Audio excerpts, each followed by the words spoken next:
নড়াইলের নবগঙ্গা নদীর মহাজন পয়েন্টে ২ কিলোমিটার স্থায়ী বাঁধে ভয়াবহ ভাঙন শুরু হয়েছে।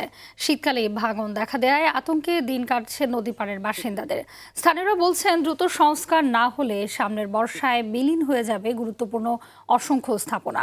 এদিকে নদী ভাঙন এলাকা প্রতিরোধে স্থায়ী ব্যবস্থা গ্রহণের আশ্বাস পানি উন্নয়ন বোর্ডের। নড়াইল থেকে মোস্তফা কামালের পাঠানো তথ্যচিত্রে বিস্তারিত জানাচ্ছেন লিওন আজাদ।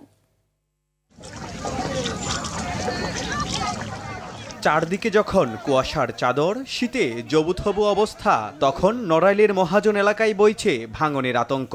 নবগঙ্গা নদীর অব্যাহত গর্জন আর ভাঙনের মুখে অস্তিত্ব সংকটে ২ কিলোমিটারের এই স্থায়ী বাঁধ। বিলীন হবে মহাজন বাজার, ইউনিয়ন পরিষদ ও স্বাস্থ্য কেন্দ্র সহ অন্তত ২০টি শিক্ষা ও ধর্মীয় প্রতিষ্ঠান। এলাকাবাসী বলছেন সংস্কারের দাবিতে মানববন্ধন করলেও টনক নড়েনি সংশ্লিষ্ট কর্তৃপক্ষের।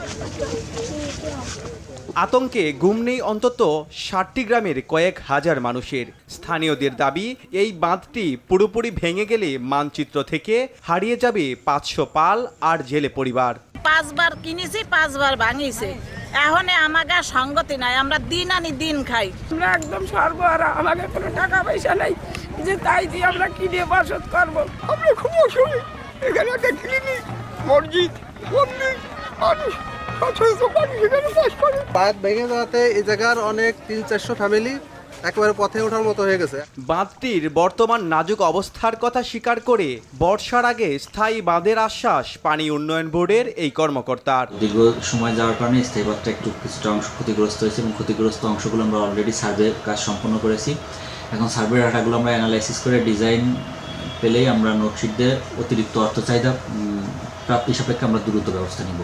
ভোটের সময় জনপ্রতিনিধিরা নদী ভাঙন রোধের স্থায়ী বাঁধ নির্মাণের প্রতিশ্রুতি দিলেও তা বাস্তবায়ন করেনি কেউই। আর আশ্বাস নয়, এবার স্থায়ী বাঁধ নির্মাণের দাবি নদীপাড়ের বাসিন্দাদের।